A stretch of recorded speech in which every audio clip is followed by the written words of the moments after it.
Hello students. तो आज आपके लिए नई वीडियो लेके आया हूं और चैप्टर 4 हमने कंप्लीट कर लिया था बच्चों। इलेक्ट्रिसिटी मैग्नेटिज्म के चैप्टर चल रहे हैं। अब हम पहुंच चुके हैं चैप्टर नंबर 5 पे। चैप्टर नंबर 5 नाम आपको पता है, मैग्नेटिज्म एंड मैटर। ठीक, उसमें जो भी जेईई मेन में 2023 वाले क्वेश्चन आए हैं सारे करेंगे। इतने सारे आए ही नहीं हैं, ज़्यादा करने की जरूरत ही नहीं पड़ेगी। ठीक है, बहुत कम क्वेश्चंस हैं जो 2023 में आए हैं इस चैप्टर से। मतलब बहुत ज़्यादा आप इसको इम्पोर्टेंट नहीं कह सकते चैप्टर को 2023 में अगर देखें तो। हाँ, 22 में कैसे आए थे वो हमें आगे पता चलेगा। 22 में और 21 में कैसे आए थे वो सब आगे पता चलेगा। अभी देखो ये दिया है, the current required to pass through a solenoid of 15 centimetre length. एक सोलेनॉइड है बच्चों आपके पास। देखो सोलेनॉइड बना लेते हैं। सोलेनॉइड इस टाइप का होता है। पाइप पे आप एक करंट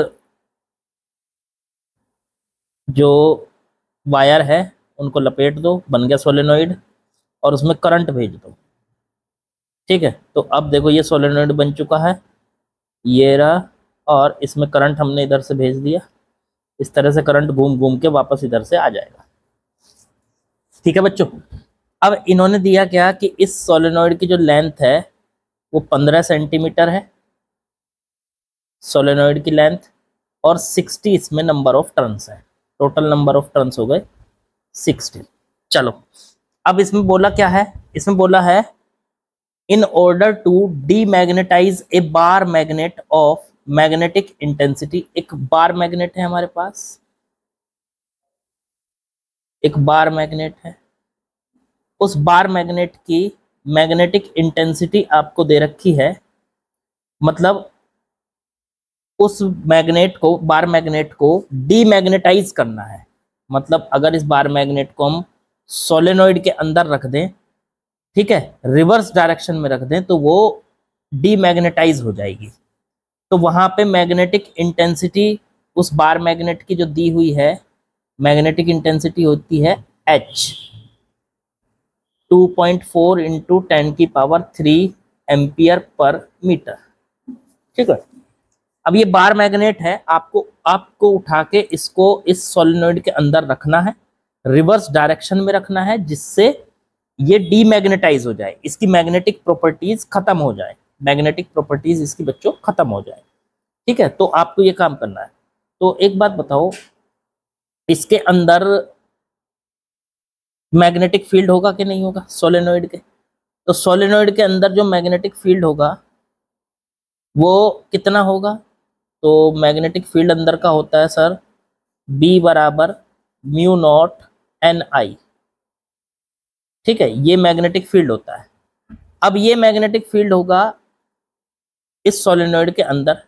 जरा इसकी वैल्यू निकालना चाहो तो μ0 n का मतलब हो गया number of turns per unit length. Small n का मतलब होता है number of turns per unit length. तो n/L हो गया ये।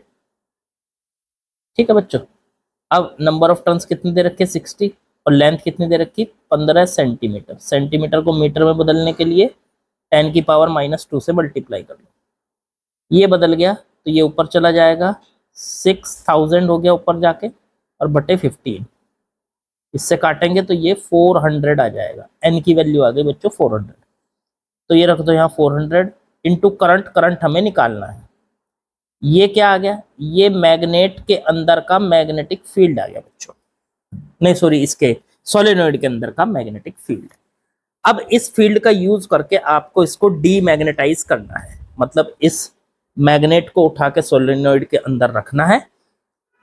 और मैग्नेट का खुद का फील्ड कैसे निकाल सकते हो आप कि इसे कितने मैग्नेटिक फील्ड से ये डीमैग्नेटाइज होगी? तो देखो मैग्नेट का H दिया हुआ है। H का मतलब पता क्या होता है? H का मतलब है कि इसके बाहर कितना फील्ड लगा के ये डीमैग्नेटाइज होगी। ठीक है, और या इतना ही फील्ड लगा के ये मैग्नेटाइज हुई। तो जितना फील्ड लगा के ये मैग्नेटाइज हुई वो आप H से निकाल सकते हैं। तो बाहर कितना फील्ड लगा के इसको मैग्नेटाइज किया गया B एक्सटर्नल, वो आप H से निकाल सकते हो। B एक्सटर्नल का फॉर्मूला होता है μ0 इंटू में H। कोई भी मैग्नेट को जब बनाया जाता है बच्चों तो कितना फील्ड लगा के आपने उसको बनाया है, उसको निकालने के लिए आप म्यू नॉट इंटू एच कर सकते हो, उसको कहते हो आप एक्सटर्नल फील्ड। जिस फील्ड से आपने उसको मैग्नेट बनाया है उतने ही फील्ड से आप उसको डीमैग्नेटाइज कर सकते हो। तो पहले आपने बी एक्सटर्नल निकाल लिया, अब वो आ गया म्यू नॉट इंटू एच, अब इतने ही फील्ड से आप उसको डीमैग्नेटाइज कर सकते हो। तो इसका मतलब सोलेनॉइड के अंदर जो मैग्नेटिक फील्ड है बी और बाहर जो एक्सटर्नल फील्ड है बी, वो दोनों बराबर होंगे, क्योंकि जितना फील्ड हमें बाहर चाहिए बच्चों उतना ही फील्ड अंदर बनाना पड़ेगा, या ये कह लो कि जितने फील्ड से ये मैग्नेट बनी थी उतने ही फील्ड को लगा के हमें इसको डीमैग्नेटाइज करना पड़ेगा।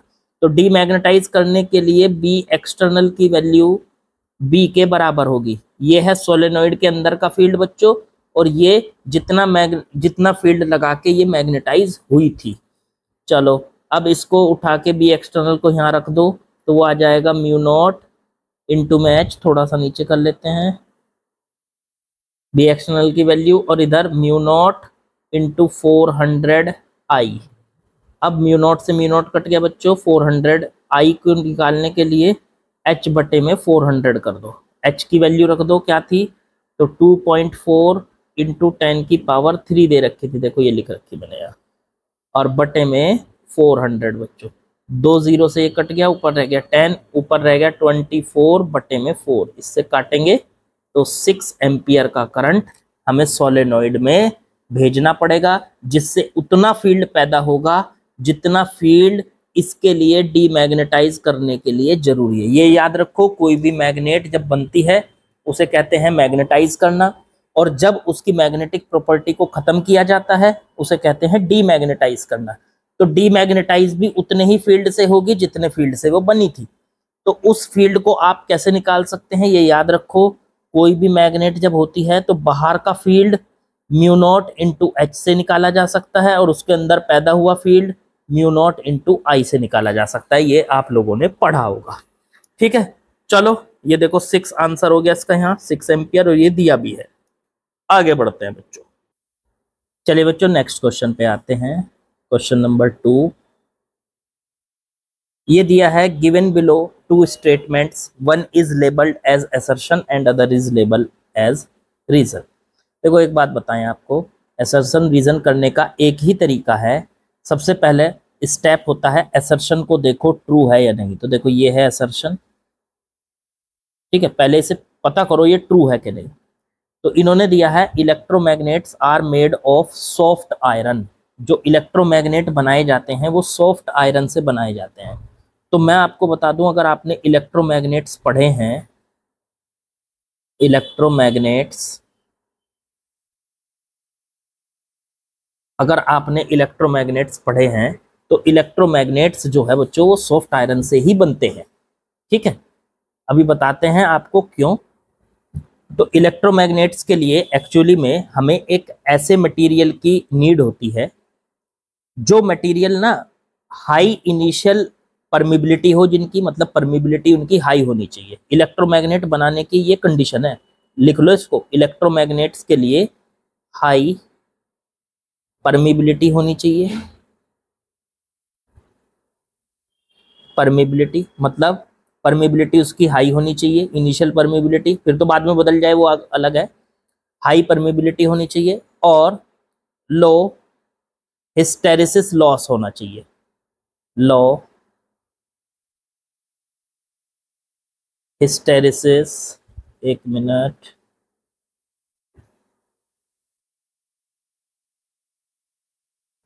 हिस्टेरिसिस लॉस होना चाहिए। मतलब हिस्टेरिसिस लॉस कम से कम करे ऐसी, और हाई परमिबिलिटी हो, ऐसे मटेरियल को आप इलेक्ट्रोमैग्नेट बना सकते हैं। तो भाई साहब ऐसा मटेरियल जो मिलता है हमें वो होता है सॉफ्ट आयरन। सबसे बढ़िया मटेरियल यही है, सॉफ्ट आयरन बोलते हैं जिसको, जिसके पास हाई परमिबिलिटी होती है, लो हिस्टेरिसिस होता है उसके पास। तो हम उसको आसानी से इलेक्ट्रोमैग्नेट बना सकते हैं। अगर इलेक्ट्रोमैग्नेट के बारे में आपने पढ़ा है तो ये जरूर पढ़ा होगा, नहीं पढ़ा है तो इसे लिख लो, ठीक है। अब देखो अगर असर्शन पढ़ा जाए तो electromagnet are made of soft iron, electromagnet soft iron से बनाए जाते हैं, तो असर्शन हमारा ट्रू है। पहले हमें यही देखना होता है असर्शन देखो ट्रू है कि नहीं, फिर पढ़ो उसका रीजन। ये तो ट्रू है, चलो जी पहली बात तो ट्रू है। फिर पढ़ो उसका रीजन। रीजन को देखो, soft iron has high permeability and low retentivity. ये रिटेंटिविटी का मतलब हिस्टेरिसिस लॉस ही है, ठीक है। तो ये जो लो रिटेंटिविटी है ये लो होनी चाहिए, लो रिटेंटिविटी और हाई परमिबिलिटी। देखो मैंने यही लिखवाया है आपको, ये 2 पॉइंट लिखवाए हैं, तो इसका मतलब रीजन भी करेक्ट है और ये जो रीजन है वो ए की करेक्ट एक्सप्लेनेशन भी है, ठीक है। तो पहला ऑप्शन तो हो नहीं सकता, उन्होंने दिया था ए नॉट करेक्ट। दूसरा option A and R correct, हाँ रीजन भी करेक्ट निकल के आया है हमारा, करेक्ट, और असर्शन भी करेक्ट निकल के आया है, ठीक है। और R is the correct explanation of A, और रीजन जो है वो ए को एक्सप्लेन भी कर रहा है, बिल्कुल कर रहा है, क्योंकि अगर रीजन करेक्ट नहीं होगा, करेक्ट तो हो ही गया चलो, लेकिन अगर रीजन नहीं होगा तो असर्शन को आप एक्सप्लेन नहीं कर पाओगे, बता नहीं पाओगे कि इलेक्ट्रोमैग्नेट्स जो है वो सॉफ्ट आयरन से ही क्यों बनाए जाते हैं। तो इसका रीजन और असर्शन दोनों करेक्ट हैं, और रीजन असर्शन को एकदम परफेक्टली आपको एक्सप्लेन भी कर रहा है, ठीक है। तो इसलिए ऑप्शन हमारा सेकंड इज राइट बच्चों। तो आसान है, इलेक्ट्रोमैग्नेट के लिए 2 प्रॉपर्टी आप याद कर लो, इलेक्ट्रोमैग्नेट के लिए 2 प्रॉपर्टी याद रखनी है आपको। चलो बच्चों आगे बढ़ते हैं। चलिए बच्चों नेक्स्ट क्वेश्चन पे आते हैं, ये भी आसान सा ही क्वेश्चन लग रहा है देखने में। The magnetic intensity at the centre of long current carrying solenoid. एक सोलेनोइड है देखो इस टाइप का, लॉन्ग है, और उसके सेंटर पे एच की वैल्यू जो दे रखी है वो कितनी दे रखी है, 1.6 इंटू 10⁻³ एम्पियर पर मीटर। एक बात ध्यान रखना बच्चों कि ये जो एच की वैल्यू होती है इसका फॉर्मूला होता है अंदर का फील्ड बी और बटे में म्यू नॉट, क्योंकि देखो इस सोलेनोइड में हवा भरी हुई है, ऐसा तो कुछ दिया नहीं कि इसके अंदर कुछ भरा हुआ है, तो वहां पे हमें परमिबिलिटी जो लेनी होती है, देखो फॉर्मूला एक्चुअल में ये होता है बी बराबर म्यू नॉट इंटू एच, ये होता है। तो वहां से अगर एच की वैल्यू निकालें तो बी बटे में म्यू नॉट। अब बी कितना होता है, अब आप एक बात बताओ, बी सोलेनोइड के अंदर होता है सर म्यू नॉट एन आई और बटे में म्यू नॉट, म्यू नॉट से म्यू नॉट कट गया तो एच की वैल्यू आ गई एन आई। आप चाहो तो इस फॉर्मूले को डायरेक्ट भी याद रख सकते हो सोलेनोइड के लिए, अगर सोलेनोइड में कुछ भरा हुआ ना हो तो, ठीक है। तो एच बराबर एन आई। अब एन की वैल्यू देखो इन्होंने कितनी दी है, इन्होंने दी है एन बराबर 8 टर्न्स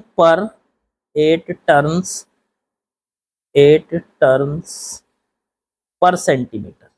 अब देखो 8 टर्न्स तो ठीक है, और बटे 1 सेंटीमीटर को लिख लो 10⁻⁻² मीटर, ये ऊपर चला जाएगा तो ये बन जाएगा 800 टर्न्स पर मीटर, क्योंकि हमें 8 जितने भी टर्न्स पर मीटर होते हैं वो रखने होते हैं यहाँ एन की वैल्यू। तो एन की वैल्यू तो बच्चों 800 आ गई, into current flowing through the solenoid, current निकालना है, एच की वैल्यू कितनी दे रखी है 1.6 इंटू 10⁻³ ये बटे में चला जाएगा तो आई बराबर आ जाएगा 1.6 इंटू 10⁻³ बटे में 800। देखो 2 0 कट गई, पावर हट गई, तो 16/8 ये इससे कैंसिल, तो 2 आंसर आ गया हमारा। 2 एम्पियर का इसके अंदर बच्चों करंट है, ठीक। आसान सा सवाल था, फॉर्मूले याद होने चाहिए, बस हमें पता होना चाहिए एच क्या होता है, आई क्या होता है, ठीक है। इंटेंसिटी, ये मैग्नेटिक इंटेंसिटी क्या होती है, मैग्नेटाइजेशन क्या होता है, एच और आई अगर ये पता है तो फिर आसानी से कर लेंगे हम। चलो बच्चों आगे बढ़ते हैं। चलिए बच्चों नेक्स्ट क्वेश्चन पे आते हैं। क्वेश्चन को देखो क्या कहा है इन्होंने, A bar magnet with magnetic moment. एक बार मैग्नेट दी है देखो बच्चों इस टाइप से, एक मैग्नेट दी है, ठीक है, उसका एक तरफ नॉर्थ होगा एक तरफ साउथ होगा, ये बार मैग्नेट है, और इसके एम की वैल्यू दे रखी है, इसका मैग्नेटिक मोमेंट वो दे रखा है 5 ampere into metre square magnetic moment. अब इन्होंने कहा है कि इसको प्लेस किया गया parallel position relative to magnetic field, magnetic field के पैरेलली इसको रख दिया गया, इधर ही मैग्नेटिक फील्ड है और इधर ही देखो इसका एम की डायरेक्शन है, तो ये इसके पैरेलल आ गई, पैरेलल आ गई। तो फिलहाल इसका जो मैग्नेटिक फील्ड का और बी के बीच का जो इसका मैग्नेटिक फील्ड मतलब बी और एम के बीच का जो एंगल है θ1 वो 0 डिग्री है। अब इन्होंने कहा the amount of required work done in turning the magnet from parallel to anti parallel. अब इसको एंटी पैरेलल घुमाना है, मतलब ऐसे घुमाना है, इधर से इधर करना है, ऐसे घुमाना है, तो घुमाने में कितना वर्क करना पड़ेगा। एक बात बताओ, जब ये पैरेलल से एंटी पैरेलल हो जाएगी बच्चों, तो फिर इसका जो एंगल बनेगा वो 180 डिग्री का हो जाएगा, θ2। मतलब अभी तो फिलहाल ये आप ऐसे समझ सकते हो, आप जिधर से देख रहे हैं लेफ्ट की तरफ है m की वैल्यू, और जो फिर m की डायरेक्शन है, अब आप जब इसको घुमा देंगे एंटी पैरेलल कर देंगे। पहले तो देखो इधर ही b है, मैं दिखा देता हूं आपको, और इधर ही m है, तो थीटा है आपका 0 डिग्री। फिर b तो इधर ही रहेगा, लेकिन आपने मैग्नेट को इधर घुमा दिया, तो अब इसके बीच का जो थीटा एंगल बन गया वो बन गया 180 डिग्री। ठीक है, अब आपको बताना है इसको घुमाने में आपको कितना वर्क करना पड़ेगा।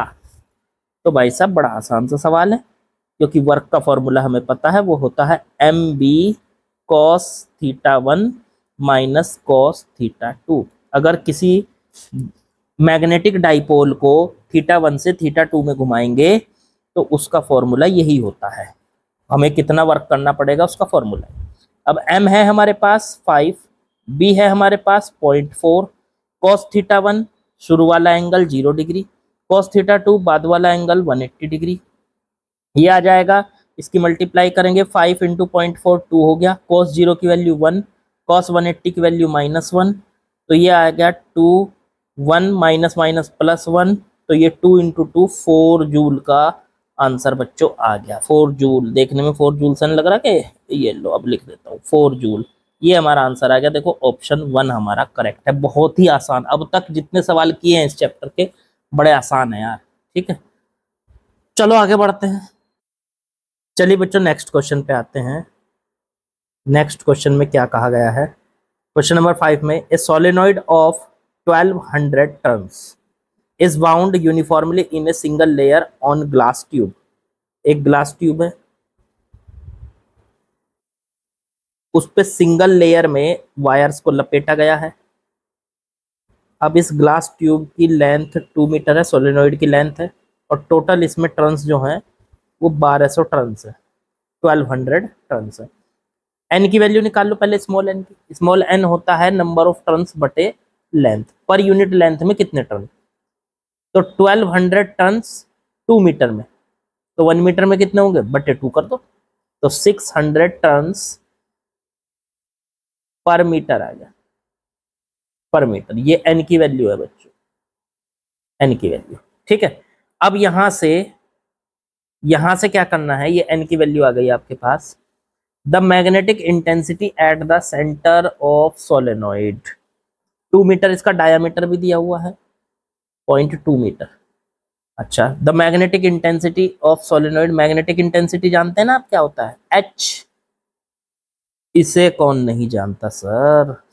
तो एच का फॉर्मूला क्या होता था, एच का फॉर्मूला होता था कि अंदर की मैग्नेटिक इंटेंसिटी एच कितनी है, तो एच जो होती है वो होती है उसका जो फील्ड लगा हुआ है बी, और बटे में म्यू नॉट। अगर अंदर एयर भरी है तो म्यू नॉट, और एयर की जगह कुछ और भरा हुआ हो तो फील्ड बटे में म्यू। अगर मीडियम भरा हो तो फील्ड बटे म्यू, तो ये बी बटे में म्यू नॉट। अच्छा, इसमें एयर भरी है तो फील्ड कितना होगा यहाँ पे, तो फील्ड होगा sir mu not an I. Actual में वैसे मैं आपको एक बात बता दूं, अगर किसी सोलेनॉइड के भीतर आप कुछ और भी भर देंगे तो भी एच नहीं बदलने वाला, फील्ड बदलता है, एच नहीं बदलता। क्यों सर, क्योंकि देखो ऊपर फील्ड बदलेगा, नीचे म्यू की जगह, म्यू नॉट की जगह म्यू आ जाएगा, फिर से कट के वही आ जाएगा जो एच की पहले वैल्यू है। तो इसलिए यहाँ पे हम लिखेंगे म्यू नॉट, म्यू नॉट से म्यू नॉट कट गया, तो एच की वैल्यू आ गई एन इंटू आई बच्चों। ठीक है, एच की वैल्यू एन आई आ गई, एन कितना था 600, आई की वैल्यू कितनी आई, आई कितना है इसमें, करंट फ्लो 2 एम्पियर, तो 2, ये आ गया 1200, और यूनिट होती है इसकी एम्पियर बटे मीटर। तो आंसर आ गया 1200। देखो कौन सा ऑप्शन बैठ रहा सही, 1.2 इंटू 10 की पावर 3, ऑप्शन नंबर 2। ये सिर्फ इसमें जो डायामीटर दिया है बच्चों वो आपको कंफ्यूज करने के लिए दिया है, वो कहीं उसकी ज़रूरत हमको नहीं पड़ने वाली। ठीक बच्चों, तो ठीक है, आज के सवाल कंप्लीट होते हैं। इस चैप्टर में ज़्यादा क्वेश्चंस नहीं है। हो सकता है कि कल नई वीडियो मतलब नए चैप्टर के आ जाए। अगर इसके कुछ क्वेश्चन और भी मिल गए मुझे तो वो भी मैं करा दूंगा।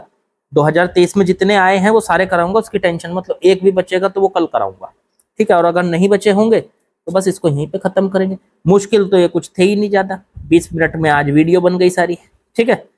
तो चलो ठीक है, बाकी कल मिलते हैं बच्चों। लाइक सब्सक्राइब शेयर और जो भी कुछ हो सकता है सब कुछ कर दो ठीक है। चलिए बच्चों, ओके।